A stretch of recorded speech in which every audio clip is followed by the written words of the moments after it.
ওকে, তো আমরা ক্যাপনোগ্রাফির ফার্স্ট পার্টে কি দেখলাম, যে CO2 কীভাবে ফর্ম করে, CO2 ফর্ম হওয়ার পর CO2 কীভাবে ট্রান্সপোর্ট হয়, CO2 ট্রান্সপোর্ট হয়ে কীভাবে মেজারমেন্ট হয়, তারপর CO2 মেজারমেন্ট আমরা কীভাবে করতে পারি, কী টার্ম আছে, এই টার্ম আর কোন প্রিন্সিপালে কাজ হয়। তো আর দেখলাম আমরা ক্যাপনোগ্রাফি যে রেজাল্টটা আমরা তার মধ্যে কী পার্ট পাই, সেই রেজাল্টের বিভিন্ন পার্টগুলো আমরা দেখলাম পার্ট 1। ওকে, এবার পার্ট 2। তো পার্ট 2তে আমরা কি দেখব, যে আমরা তো ক্যাপনোগ্রাফির ওয়েব ফর্ম কেমন হয়, এখানে আমরা দেখলাম ক্যাপনোগ্রাফির ওয়েব ফর্মটা কেমন হয়। তো এবার এই ক্যাপনোগ্রাফি ওয়েব ফর্মের মধ্যে আরেকটা জিনিস দেখব, সেটা হচ্ছে অ্যাঙ্গেল। তো আমি ক্যাপনোগ্রাফির একটা ওয়েব ফর্ম যদি দেখি, একটা ক্যাপনোগ্রাফির ওয়েব ফর্ম,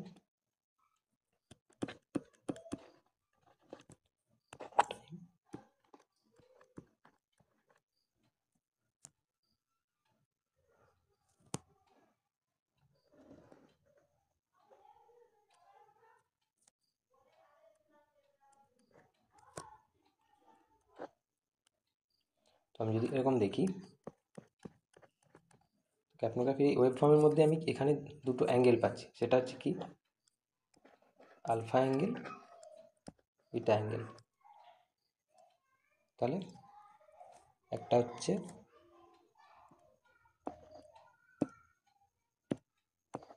আলফা অ্যাঙ্গেল, আরেকটা বিটা অ্যাঙ্গেল। এবার দেখব আলফা অ্যাঙ্গেলটা কি। আলফা হলো যে ফেজ 2 আর ফেজ 3, এই দুটো ফেজ স্টার্ট, মানে ফেজ 2 থেকে স্টার্ট করে ফেজ 3, এই যে দুটো ফেজ রয়েছে, এই দুটো ফেজের মধ্যে যে অ্যাঙ্গেলটাকে থাকে সেটাকে আমরা বলছি আলফা অ্যাঙ্গেল। এই আলফা অ্যাঙ্গেল কি দেখায়, one kind of V Q status. Alpha অ্যাঙ্গেলে আমরা ভিকিউ স্ট্যাটাস পাই, সেই জন্য আলফা অ্যাঙ্গেলকে আমরা বলবো ভিকিউ স্ট্যাটাস ইন্ডিকেটার। আলফা অ্যাঙ্গেলটা হলো ভিকিউ স্ট্যাটাস ইন্ডিকেটার। এটাতে এই আলফা অ্যাঙ্গেলের নর্মাল রেঞ্জ কত থাকে না, alpha angle in general case যদি একটা নর্মাল স্বাভাবিক যে নর্মাল পেশেন্ট হয়, এটা সেই নর্মাল পেশেন্ট যে কোনো স্বাভাবিক আমরা যদি নর্মাল একটা ক্যাপনোগ্রাফির ওয়েব ফর্ম পাই, সেখানে আমরা আলফা অ্যাঙ্গেল কত পাবো, 100 থেকে 110। আলফা অ্যাঙ্গেল হয় 100 ডিগ্রি থেকে 110-এর মধ্যে, এইভাবেই রেঞ্জ করে। বাট যদি কিছু কিছু কন্ডিশন থাকে যেগুলিতে এই অ্যাঙ্গেলগুলো চেঞ্জ হতে পারে, সেই কন্ডিশনগুলো যদি দেখি, কন্ডিশন কী পাই, কন্ডিশনে আমরা যেমন পাচ্ছি অবস্ট্রাকশন।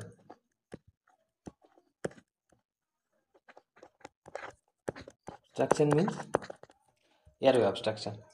যখন এয়ারওয়ে অবস্ট্রাকশন হয়, সাপোজ এয়ারওয়ে অবস্ট্রাকশন অ্যাজ ব্রঙ্কোস্প্যাজম হলে,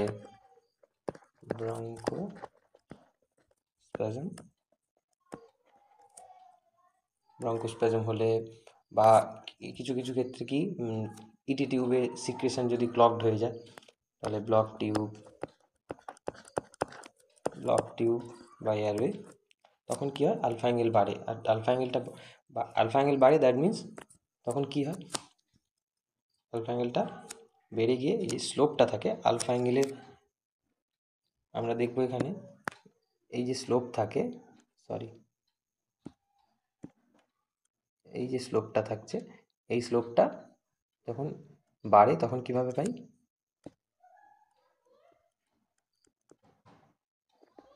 এইভাবে পাই। তাহলে তখন আমরা দেখতে পাবো এখানকার আলফা অ্যাঙ্গেলটা বেড়ে গেছে। সেই জন্য আমরা বলছি অবস্ট্রাকশন থাকলে বা যখন টিউব ব্লক থাকে, তখন আমরা কি পাই, আলফা অ্যাঙ্গেলটা বেড়ে থাকে, স্লোপটা বাড়ে, স্লোপ ইনক্রিজ। এরপরে কি আছে, আচ্ছা আলফা অ্যাঙ্গেল আরেকটা কারণে বাড়তে পারে, সেটা হচ্ছে কি মেকানিক্যাল কিছু কজ থাকে। তো মেকানিক্যাল কজে আমি দেখতে পাবো, মেকানিক্যাল মিন্স কিছু টেকনিক্যাল ইস্যু, সেই মেকানিক্যাল কজের মধ্যে কী থাকে, যে যদি সুইপ স্পিডটা, মানে আমি যে সুইপ স্পিডে দেখছি, সুইপ স্পিড যদি বেশি হয় তখন অনেক সময় মানে এটা আপাত দৃষ্টিতে লাগতে পারে যে এটা বেশি আছে। সুইপ স্পিডটা সুইপ স্পিডটা যদি বেশি থাকে তখন অ্যাঙ্গেলটা বেড়ে থাকতে পারে। এছাড়াও কি থাকে,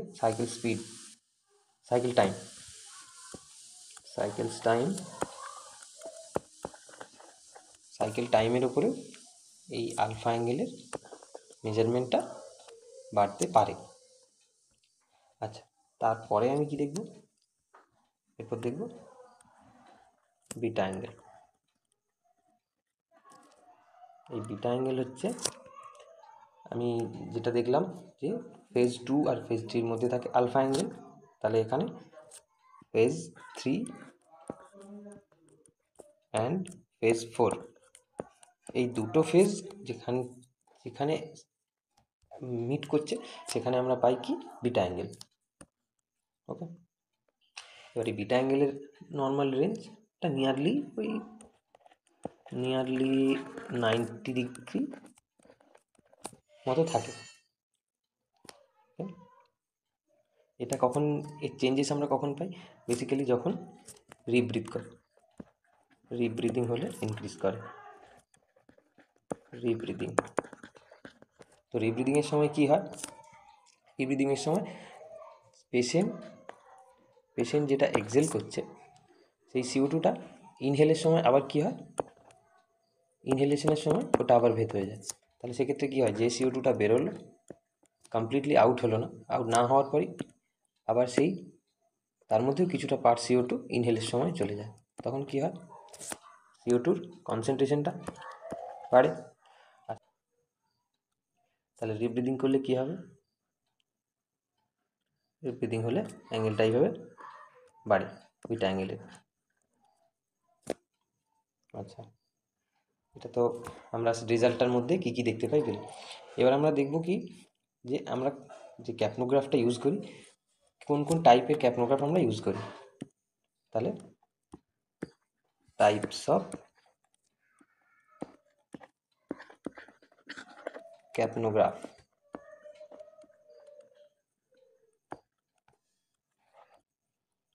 তাহলে বেসিক দুটো টাইপে আমরা ক্যাপনোগ্রাফ ইউজ করি, টু টাইপ। কি কি সেগুলো দেখছি।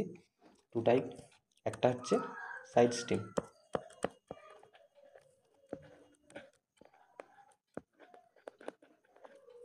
আরেকটা মেন স্ট্রিম।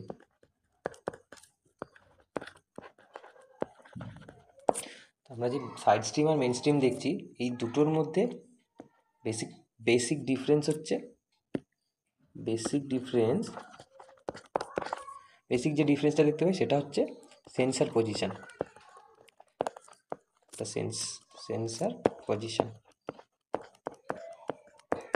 তো কেন বলছি আমি সেন্সার পজিশন, সেটা এবার দেখব।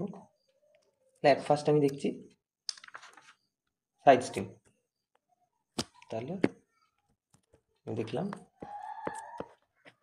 আমি সাইড স্ট্রিমের ক্ষেত্রে যদি দেখি, সাইড স্ট্রিমেরটাই কী হয়, আমি suppose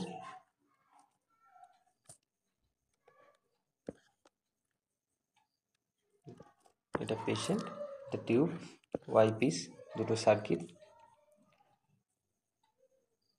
inspiration expiration, tube. Side স্ট্রিমের ক্ষেত্রে কি হয়, এই সার্কিটের মধ্যেই একটা পার্টিকুলার পয়েন্ট থাকে বা পার্টিকুলার অ্যাডাপ্টার থাকে, এখান থেকে 6 ফিট ডিস্টেন্সের একটা লাইন থাকে। 6 ফিট লাইন বলতে এটা হচ্ছে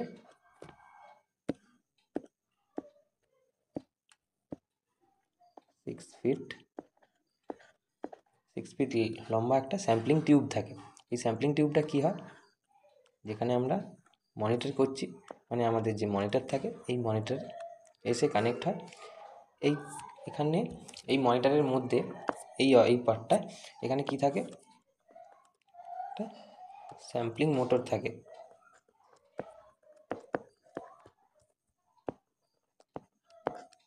স্যাম্পলিং মোটর থাকে। এই স্যাম্পলিং মোটর একটা কন্টিনিউয়াস রেটে স্যাম্পল এখান থেকে কনজিউম করতে থাকে, মানে রেসপিরেটরি গ্যাস এখান থেকে এইখানে নিতে থাকে। এই গ্যাসটা কী হয়, এই গ্যাসটা এখান থেকে পাস হয়ে গিয়ে এইখানে গিয়ে জমা হয়। এখানে গিয়ে জমা হওয়ার পর সেই গ্যাস থেকে মেশিন ক্যালকুলেট করে আমাদের ডিসপ্লে দেয়। এভাবে ডিসপ্লে আসে আর নিউমেরিক ভ্যালুটাও আমরা এখানে পাই। তাই এটা হলো সাইড স্ট্রিম। এবার কি, তাহলে কন্টিনিউয়াস আমি যদি একটা সার্কিট থেকে কন্টিনিউয়াস একটা রেটে যদি আমি গ্যাস নিতে থাকি, suppose 50 ml per hour, 50 ml per hour হারে যদি আমি কন্টিনিউয়াস রেটে থাকি, তাহলে কি যে টোটাল সার্কিটের মধ্যে এফেক্টিভ যে ভলিউমটা থাকে সেটা কী হবে, ডিপ করবে। তার জন্য কি থাকে, একটা স্ক্যাভেঞ্জিং সিস্টেম থাকে। তাহলে এই স্ক্যাভেঞ্জিং সিস্টেম কী করে, যে একটা পার্টিকুলার টাইম পরে যেই অ্যামাউন্টের রেসপিরেটরি গ্যাস ওখান থেকে কনজিউম করলো, সেটা আবার কোথায় পাঠায়, সেটা আবার ফিরিয়ে দেয় এই রেসপিরেটরি সার্কিটে। এটাই হলো সাইড স্ট্রিম পালস অক্সিমেট্রি, মানে সাইড স্ট্রিম ক্যাপনোগ্রাফি। এটা স্যাম্পলিং রেট অ্যারাউন্ড 50 থেকে 200 ml পার মিনিটে থাকে, এর মধ্যেই ভ্যারি করে। এবার এটাকে চেঞ্জেস করাও যায়। তারপর এই রেট অনুযায়ী এই সিস্টেমটা এই স্যাম্পলিং টিউব থেকে গিয়ে স্যাম্পলটা মনিটরে আসে। আচ্ছা, এরপরে আমি কি দেখব না, মেন স্ট্রিম। তাহলে আমি দেখলাম সাইড স্ট্রিম, এবার মেন স্ট্রিম।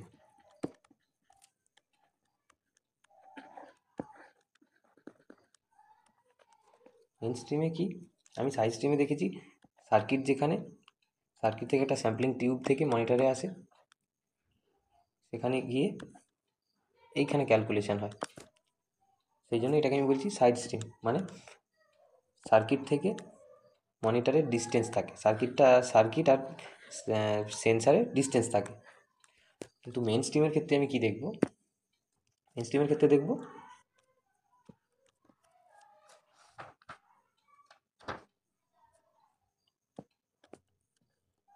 এটা সার্কিট, এটা টিউব, ইন্সপিরেশন এক্সপিরেশন। এখানে কি হয়, এই সার্কিটের মধ্যেই একটা সিস্টেম থাকে, সার্কিটের মধ্যে কাভেট থাকে, কাভেটের মধ্যে সেন্সারটা থাকে। কাভেটের মধ্যে যে CO2 সেন্সার থাকে, এখান থেকে জাস্ট একটা ওয়্যার দিয়ে আমরা মনিটরের সাথে অ্যাটাচ করে দিই, দিয়ে টোটাল সেন্স হয় এইখানে। CO2 গ্যাসের মধ্যে, রেসপিরেটরি গ্যাসের মধ্যে কতটা CO2 আছে, সেন্সটা হয় ডিরেক্টলি রেসপিরেটরি সার্কিটের কাছেই। তারপর এখান থেকে প্রসেসিং ইউনিটে গিয়ে এখানে মেজার হয়। এটাই হচ্ছে বেসিক ডিফারেন্স। আমরা দেখতে পাই যে সাইড স্ট্রিমে অনেকটা দূরে থাকে আর মেন স্ট্রিমে ডিরেক্ট সেন্সিং হয়। এটাই হচ্ছে এই বেসিক ডিফারেন্স। এবার কি হয়, মেন স্ট্রিমের ক্ষেত্রে এই যে কাভেটটা থাকে, এটা যেহেতু নিয়ারেস্ট টু দ্য পেশেন্ট, এটা পেশেন্ট তো, তাই এটা পেশেন্টের নিয়ারেস্ট থাকে। তার জন্য কী হয়, বডি টেম্পারেচারের উপরে, আমাদের নর্মাল বডি টেম্পারেচার 37 ডিগ্রি যদি হয়, তো 37 ডিগ্রি আমরা ধরি, সেক্ষেত্রে 37 ডিগ্রিরও ওপরে অ্যারাউন্ড 40 ডিগ্রিতে হিট হয়, কন্টিনিউয়াস হিট হয়। এই যে সেন্সারটা এখানে থাকে, এটা অ্যারাউন্ড 40 ডিগ্রিতে হিট হয়। তার কারণ কি, যাতে এর মধ্যে কোনো ওয়াটার বা এয়ার কনডেনসেশনটা না হয়। তাহলে কি হয়, এই হিট হওয়ার ফলে কি থাকে, যে বডি টেম্পারেচারের সাথে বডি থেকে বেরোনোর পর যাতে রেসপিরেটরি স্যাম্পল টেম্পারেচারটা ঠিকঠাক সেন্স করা যায়, তার জন্য 40 ডিগ্রিতে এটা হিট হয়। এবার এটাতে আমরা কি সুবিধে পাই, তা মেন স্ট্রিমের ক্ষেত্রে সুবিধে হচ্ছে এটাই, যে মেন স্ট্রিমে আমরা ডিরেক্ট সেন্সিং হয়, ডিরেক্ট সেন্স হয়। তার জন্যে এটাতে অ্যাকিউরেসিটা ভালো থাকে, অ্যাকিউরেসি ভালো হয়। কিন্তু প্রবলেমও কিছু থাকে, সেটা হচ্ছে কি, যে এটা যেহেতু কন্টিনিউয়াস একটা হাই টেম্পারেচারে হিট হয়, তার জন্য ডিউরেশনে একটু নর্মাল টেম্পারেচার রাখতে হয়, নাহলে ম্যাল ফাংশনিং হওয়া স্টার্ট করে। সেকেন্ড কি, এত হিট টেম্পারেচার থাকার ফলে কি হয়, এই টেম্পারেচারটা স্কিনে লাগলে স্কিন বার্ন হতে পারে। আর কি হতে পারে এটাতে, টিউবের মধ্যে যে মানে যেহেতু এটা ইডি টিউব বা এয়ারওয়ের কাছাকাছি থাকে, তাহলে কি এতে মিউকাস প্লাগড হওয়ার চান্স বেশি থাকে, মিউকাস প্লাগড হওয়ার চান্স বেশি থাকে। সেই জন্য পার্টিকুলার টাইম ডিউরেশনে মিনস কয়েক ঘন্টা ছাড়া ছাড়া এটাকে একটু টাইম টু টাইম ক্লিন করতে হয়, তাই ক্লিনিং রিকোয়ার্ড।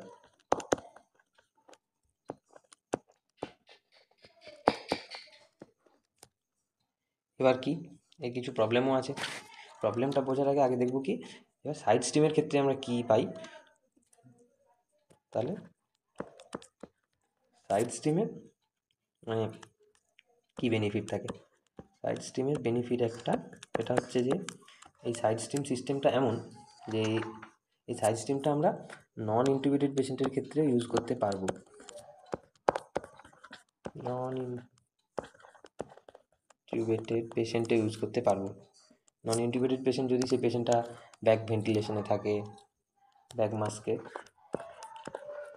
আবার যদি সেই পেশেন্টটা নর্মাল ফেস মাস্ক থাকে, ইভেন পেশেন্টটা নেজাল ক্যানুলাতে থাকলেও নেজাল ক্যানুলার মধ্যে আমি কিছু চেঞ্জেস করে, মানে নেজাল ক্যানুলার মধ্যে কিছু অ্যাটাচমেন্টস এক্সট্রা অ্যাড করে নেজাল ক্যানুলার সেখান থেকেও আমি ক্যাপনোগ্রাফির প্রসেসটা করতে পারবো। এটা হচ্ছে এই সাইড স্ট্রিমের ক্ষেত্রে খুব বড় উপকারিতা। এই সাইড স্ট্রিমটা আমরা বেসিক্যালি আইসিইউতে ইউজ অতটা করি না, এটা বেসিক্যালি ইউজ হয় কি ওটিতে কী ইউজ হয়, কেন ইউজ হয়, তার কারণ এখানে টেম্পোরারি সময়ের জন্য বা কিছু সার্টেন একটা কয়েক ঘন্টার জন্য যেহেতু প্রসিডিওর হয়, তো সেই টাইমে দেখার জন্য সবসময় অনেক সময় কি ইনটিউবেশন লাগে না। ইনটিউবেশন না লাগলে সেক্ষেত্রেও আমি এটা ইউজ করতে পারবো, ইনটিউবেশন লাগে না তখনও ইউজ করতে পারি। আচ্ছা, আর কি হয়, কোনো পেশেন্ট হয়তো প্রোন পজিশনেও আছে, প্রোন পজিশনে থাকলেও তখনও আমি ওই পেশেন্টকে একটা নেজাল ক্যানুলার মধ্যে অ্যাটাচমেন্ট দিয়ে সাইড স্ট্রিম ক্যাপনোমেট্রি বা ক্যাপনোগ্রাফি করতে পারবো। কিন্তু এইটা মেন স্ট্রিমের ক্ষেত্রে পসিবল না, main stream not possible in prone without tube। এটা হচ্ছে মেন স্ট্রিমের একটা বড় ডিসঅ্যাডভান্টেজ বলতে পারি।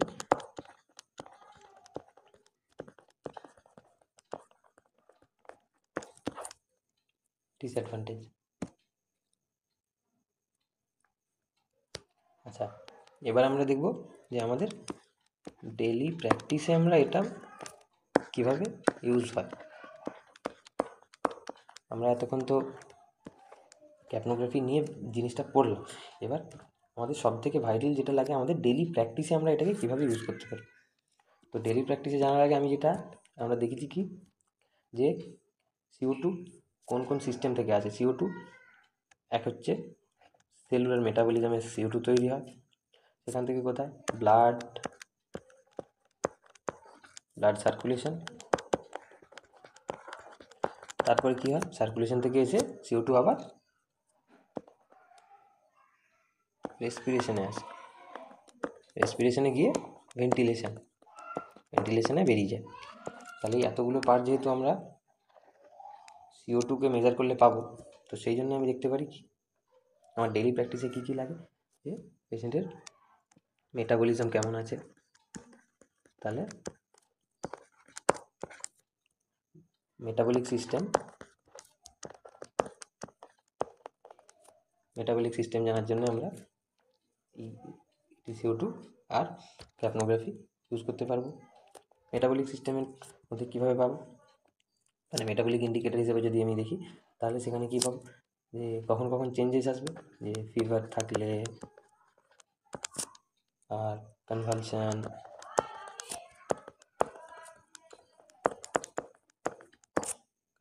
এইগুলোর সময় কী হয়, মেটাবলিক ফ্যাক্টরগুলো চেঞ্জ হয়, তখন আমরা থ্রু ক্যাপনোগ্রাফি আমরা এগুলো ইউজ করতে পারবো।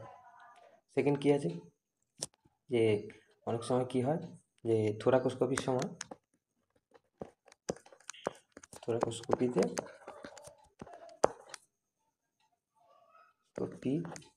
থোরাকোস্কোপির সময় CO2 দিয়ে প্লুরাল ক্যাভিটিটা ইনক্রিজ করা হয়। তো তখনও আমরা এই মেজারমেন্টটা করতে পারবো যে কতটা আমরা CO2 ওখানে দিয়েছি বা কতটা থাকছে, এইখানে আমরা ক্যাপনোগ্রাফি দিয়ে সেই মেজারমেন্টটা নিতে পারবো। থার্ড হচ্ছে যে বাইকার্ব ইনফিউশন চললে তখনও সেই বাইকার্ব ইনফিউশন থেকেও মেটাবলিক ডিসফাংশন হতে পারে, সেখানেও আমরা ক্যাপনোগ্রাফি ইউজ করতে পারবো। আচ্ছা, এরপরটা আমরা মেটাবলিক সিস্টেম দেখলাম। এরপর কি পাবো, মানে আরেকটা কি দেখছি, যে পালমোনারি সার্কুলেশন আমরা যেহেতু এখানে দেখলাম, মেটাবলিক রইল, এবার সার্কুলেশন দেখব। তো আমরা ক্যাপনোগ্রাফি দিয়ে পালমোনারি সার্কুলেশনকেও ইন্ডিকেট করতে পারি, মানে পালমোনারি সার্কুলেশন স্ট্যাটাস জানার জন্যও আমরা ক্যাপনোগ্রাফি ইউজ করতে পারবো। সেখানে কি হয়, পালমোনারি সার্কুলেশনের ক্ষেত্রে কি হয়, যে যদি আমরা লাংয়ের মধ্যে blood flow reduce blood flow in lung, তখন কি হবে, ব্লাড ফ্লোটা যদি লাংয়ের মধ্যে কম হয়, তাহলে সেক্ষেত্রে আমরা দেখতে পাবো কি, যে ডিক্রিজ CO2 লেভেল। এরপর পাবো কি, সাপোজ ডিক্রিজড কার্ডিয়াক আউটপুট, তাহলে কার্ডিয়াক আউটপুট যদি ডিক্রিজ হয়, কার্ডিয়াক আউটপুট ডিক্রিজ হলে ব্লাড লাংয়ের মধ্যে যে কম যাবে, সেক্ষেত্রেও সেম জিনিস পাবো, ডিক্রিজ CO2। তারপর কি, আরেকটা খুব ভাইটাল জিনিস হচ্ছে যে যেটা মানে পালমোনারি এম্বোলিজম, পিই। এই পিইর কেসটা আমরা সবসময় এত ফ্রিকুয়েন্টলি পাই না, মানে পাই না মিনস ইন দ্য সেন্স পিই ডায়াগনোসিসের ক্ষেত্রে আমরা ক্যাপনোগ্রাফি ইউজ করতে পারবো, বাট মানে পিইর ডায়াগনোসিসে ক্যাপনোগ্রাফি যে খুব রেগুলার পাই আমরা সেটা না, বাট দেখতে পাবো কি, যে পালমোনারি এম্বোলিজম হলে কি হয়, একটা সাপোজ আমি দেখছি যে একটা র্যাপিড ডিক্রিজ হয় EtCO2-তে, মানে সাপোজ EtCO2 60 ছিল, সেখানে র্যাপিড ডিক্রিজ হয় 20 বা 30 এরকম একটা রেঞ্জে আসে, তখন সেখানে আমরা সাসপেক্ট করতে পারবো কি, যে পালমোনারি এম্বোলিজম হয়েছে। তাহলে পালমোনারি এম্বোলিজমের ডায়াগনোসিসের ক্ষেত্রে আমরা এতে পাবো এই র্যাপিড ড্রপটা, যে সার্টেন টাইম মানে অন স্পট হয়ে যাবে তার কোনো মানে নেই, বাট আমরা দেখতে পাবো যে গ্র্যাজুয়ালি না হলেও একটা খুব অল্প সময়ের মধ্যেই র্যাপিডলি ডিক্রিজ করছে। পালমোনারি এম্বোলিজমের ক্ষেত্রে EtCO2 লেভেলটা একটা র্যাপিডলি ডিক্রিজ করতে যদি করে, তখন আমরা বলতে পারবো সেটা কি, যে সাসপেক্ট করতে পারি যে এটা পালমোনারি এম্বোলিজম হয়েছে। তবে তো আমি CO2টার রিডিং পাবো। তাহলে সেই সার্কুলেশন ডিপেন্ড করার জন্য ROSCর সময় আমরা এই ক্যাপনোগ্রাফি দেখেও বলতে পারবো যে মানে কার্ডিয়াক অ্যারেস্টের পর ক্যাপনোগ্রাফি দেখে বলতে পারবো যে ROSC অ্যাচিভ হয়েছে কি না। কারণ ROSC অ্যাচিভ হলে, যদি ROSC অ্যাচিভ হয়, তখন কি হবে, ব্লাড সার্কুলেশন রিজিউম হবে।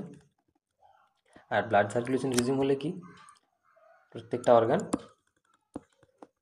কী হবে, সার্কুলেশন ঠিকঠাক চলবে। তা সার্কুলেশনে আবার প্রত্যেকটা অর্গানে আবার ব্লাড আসবে, প্রত্যেকটা অর্গানে ব্লাড আসে মানে সেটা আমার লাংয়েও আসবে, আর লাং থেকে গিয়ে আমরা সেটা কোথায় পাবো, থ্রু রেসপিরেটরি গ্যাসের মধ্যে থেকে ক্যাপনোগ্রাফিতে পাবো। তাই তখন আমরা বলতে পারবো যে ROSC অ্যাচিভ হয়েছে। আর ROSC অ্যাচিভ হতে গেলে আমি দেখব কি, যে সাপোজ আমি CO2 যখন চলছিল, যতক্ষণ আমি অ্যারেস্ট হয়নি, তখন পেশেন্টটা মোটামুটি এইভাবে ট্রেন্ড ছিল CO2। তারপর যখন অ্যারেস্ট হয়েছে, কন্টিনিউয়াস এইরকম চলছিল। যখনই দেখবো যে ROSC অ্যাচিভ হয়েছে, তখন CO2 এভাবে ইনক্রিজ হয়েছে। এটা আমরা ট্রেন্ড ভিউতে গিয়ে দেখতে পাবো। আর কি, যদি রিসাসিটেশন ঠিকঠাক হয়, একটা গুড রিসাসিটেশনের জন্য কি দেখতে পাবো, CO2 at least 10 to 15 mm of mercury increase হবে। রিসাসিটেশন যদি গুড হয়, তখন 10 to 15 mmHg CO2 প্রোডাকশন হবে, আর সেটা আমরা মেজার করতে পারবো, মেজার করে দেখতে পারবো। ছাড়াও কি দেখতে পাই আর কি কীভাবে, এক হচ্ছে টিউব প্লেসমেন্ট। টিউব প্লেসমেন্ট মানে যখন আমরা ইন্টুবেট করি, সেই ইন্টুবেট করার সময় টিউবটা কোথায় রয়েছে, টিউবটা ইসোফেগাস না ট্র্যাকিয়া, কোথায় আছে, ট্র্যাকিয়া আর ইসোফেগাস, তখন আমরা এই ক্যাপনোগ্রাফি দিয়ে বুঝতে পারবো টিউবটা কোথায় আছে। এছাড়া ট্রান্সট্র্যাকিয়াল ক্রিকোথাইরোডামি। ট্রান্সট্র্যাকিয়াল ক্রিকোথাইরোডামিতে কী হয়, নেডলটা ঠিকঠাক পাংচার হয়েছে কিনা, কারণ এগুলো আমরা ক্রিকোথাইরোডামি আমরা জেনারেলি ইউজ করি এমার্জেন্সি কেসে, তো এমার্জেন্সি কেসে খুব রেয়ার ইউজ হয়, তো এমার্জেন্সি কেসে ওই এমার্জেন্সির সময় আমার পাংচারটা ঠিকঠাক হয়েছে কিনা, নিডল প্লেসমেন্টটা, সেই নিডল প্লেসমেন্টটা দেখবার জন্যে আমরা সেখানেও ক্যাপনোগ্রাফি ইউজ করতে পারবো। এছাড়া আমরা ভেন্টিলেটর সেটিং অপটিমাইজ করার জন্য ভেন্টিলেটর সেটিং অপটিমাইজেশন জন্য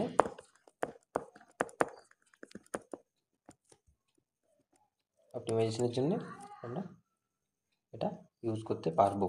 এটা আমাদের গেল যে আমরা কীভাবে এটা আমাদের ডেলি প্র্যাকটিসে ইউজ করতে পারি। এরপর আমি কি দেখব, এরপর যেটা ডেলি প্র্যাকটিসে তো আমি ইউজ করবো, এবার সব থেকে আরেকটা ভাইটাল পয়েন্ট হচ্ছে ভিজুয়ালি আমি কীভাবে ওটা পাচ্ছি, ভিজুয়াল প্রেজেন্টেশনটা।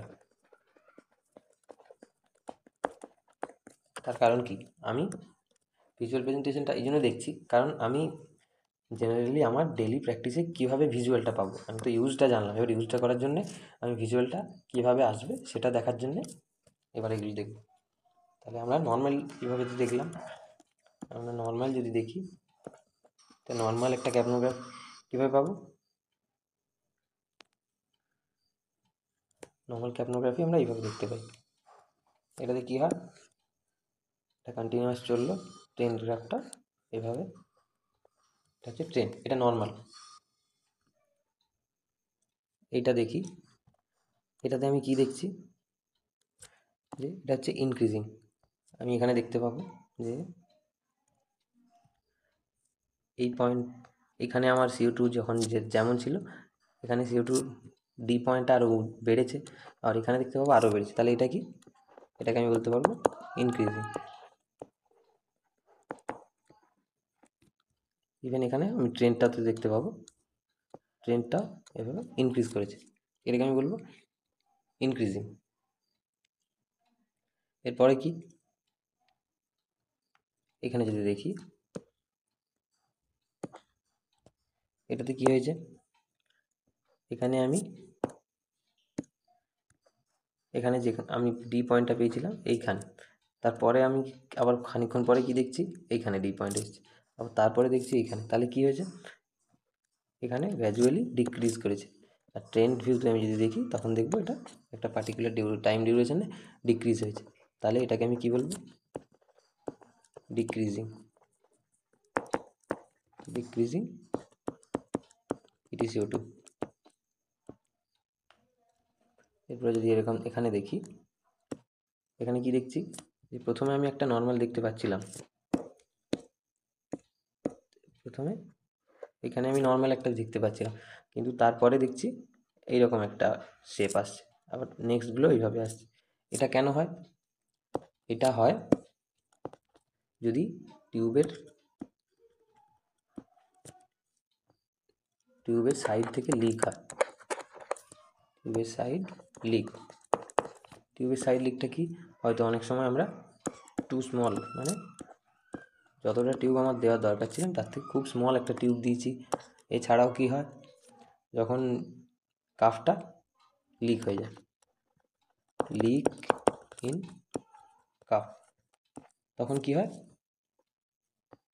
কাফটা যদি লিক হয়, সাপোজ এটা টিউব, এখানে কাফ থাকার কথা, বাট এটা ট্র্যাকিয়া, কাফ থেকে কাফটা লিক হয়ে যাওয়ার জন্য কি হচ্ছে, এখান থেকে লিক হয়ে এয়ারটা বেরিয়ে যাচ্ছে। তাহলে আমি এখানে যদি স্যাম্পল টিউবটা রাখি, তাই এই স্যাম্পল টিউবে আমি সেভাবে কিছুই পাবো, মানে স্যাম্পল টিউব বলতে এখানে যদি আমি EtCO2 সেন্সারটা রাখি, সেই সেন্সারে আমি খুব কম পাবো। তো তখন সেই জন্য কী হবে, এইরকম একটা শেপ আমি দেখতে পাবো যে এই পোর্শানে লিক হচ্ছে। ট্রেন ভিউতে এইভাবে একটা শেপ পাবো। আমরা তো এর বিটিসিও2 বা ক্যাপনোগ্রাফির ইউজটা দেখলাম কোথায় না, ইটি টিউব প্লেসমেন্ট। তা টিউব প্লেসমেন্ট দেখার জন্য আমাকে কীভাবে দেখব, টিউব প্লেসমেন্টের সময় সাপোজ পেটে ইসোফেগাসে গেছে, ইসোফেগাসে, তো ইসোফেগাসে গেলে, তো সাপোজ টিউবটা ইসোফেগাসে আছে, তো ইসোফেগাসে থাকলে আমি এরকম একটা শেপ দেখতে পাবো। এটাতে এইভাবে কেন আসছে, তার কারণ হচ্ছে যখন আমি ফার্স্ট টিউবটা ইসোফেগাসে গেল তখন প্রথম কয়েকটা এভাবে কার্ভ এলো, কিন্তু তারপর 2-3টে ব্রিথ যাওয়ার পরে ধীরে ধীরে এটা আবার বেস লাইনে মিলিয়ে গেল। তার কারণ হচ্ছে কি না, যখন ইনটিউবেশনের আগে তো আমরা কি করি, প্রি অক্সিজেনেশন করি, তো সেই টাইমে কি হয়, কিছুটা এয়ার কিছুটা এয়ারের সাথে এয়ার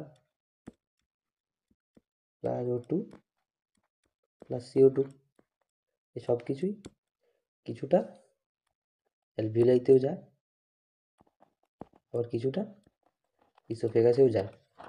তো সেই কারণে যখন ইসোফেগাসে টিউবটা ইনসার্ট করা হয়, তো তখন প্রথম কয়েকটা ব্রিথের মধ্যে আমরা কী দেখতে পাবো, কিছুটা মনে হবে যেন কিছুটা এখানে CO2 রিলিজ করছে। তো সেই কারণে আমরা এইভাবে দেখতে পাওয়ার পরে এটা ধীরে ধীরে গ্র্যাজুয়ালি ডিক্রিজ করে আমরা যখন দিয়ে দেখব, এভাবে ডিক্রিজ করে একদম বেস লাইনে আসবে। তো এখান থেকে আমরা বুঝতে পারবো এটা ইসোফেজিয়াল ইন্টুবেশন।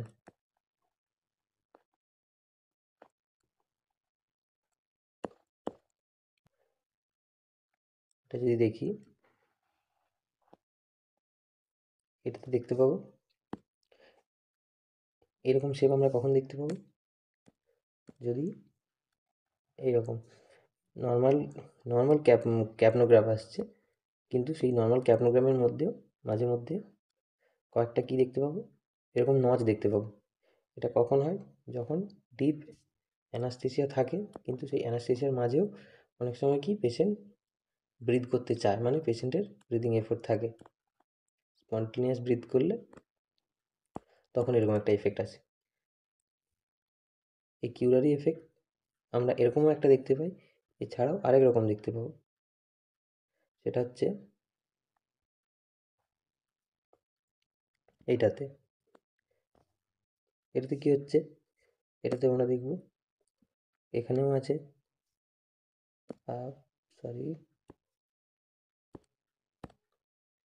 এইখানেও যেমন আছে ঠিক এখানেও আছে। এছাড়াও আমরা কি দেখব, মাঝে মধ্যে কয়েক জায়গায় বেস লাইনের কাছেও এভাবে নচ দেখতে পাবো, বা কখনো কখনো একদম লাস্ট থার্ড পার্টেও এরকম আমরা নচ দেখতে পাবো।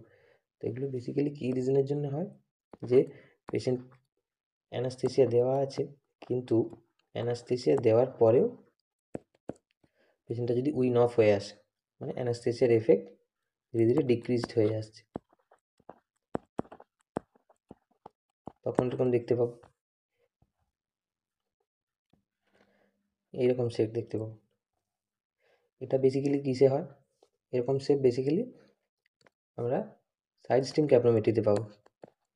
সাইড স্ট্রিম ক্যাপনোমেট্রিতে কেন এরকম শেপ আসে না, যখন স্যাম্পলিং রেটটা খুব লো হয়, মানে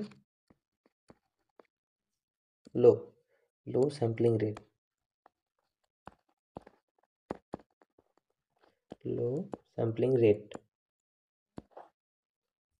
মানে কি, আমরা দেখলাম কি স্যাম্পলিং রেট 50 থেকে 500 মধ্যে ml/min এর মধ্যে ভ্যারি করতে থাকে। এবার ব্রিথ বাই ব্রিথ এটা ভ্যারি হয়, যেমন ব্রিথ বাই ব্রিথ না, এটা আমরা বিভিন্ন পেশেন্ট টু পেশেন্ট আমরা এটাকে চেঞ্জ করাতে পারি, কিন্তু সেক্ষেত্রে যদি কোনো পেশেন্টের ক্ষেত্রে রেসপিরেশনের রেসপিরেশন অনুযায়ী যদি আমার স্যাম্পলিং রেটটা খুব কম হয়, তখন কি হয়, আমরা এরকম একটা শেপ দেখতে পাবো। এটাতে কি একটা কমপ্লিট শেপ ফর্ম করতে পারছে না, তার কারণ স্যাম্পলিং রেটটা এতই কম যে যেটা রেসপিরেশন ইন্সপিরেশন আর এক্সপিরেশনের মধ্যে মেশিন কোনো ভ্যারিয়েশন বুঝতে পারছে না, সেই কারণে এরকম একটা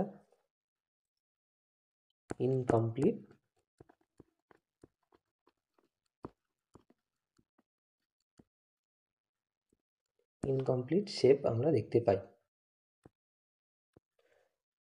আমরা আরেকটা জিনিস দেখতে পাই, সেটা কি, রিব্রিদিংয়ের সময় যখন পেশেন্ট রিব্রিথ করে, মানে এক্সহেলড এয়ারটাই আবার ইন্সপিরেশনের সময় রিব্রিথ হয়, তখন আমরা কীরকম দেখতে পাবো।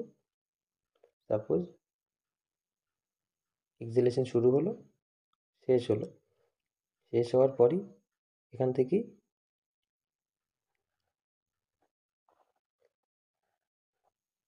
আমরা এরকম একটা ফর্ম দেখতে পাবো।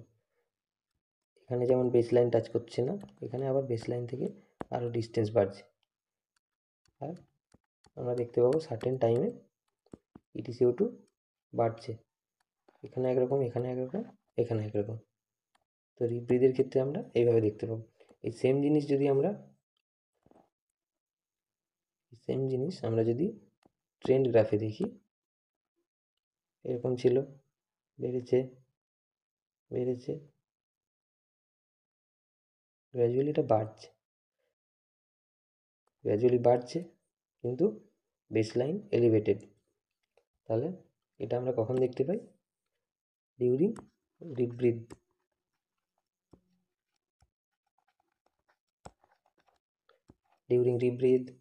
এছাড়াও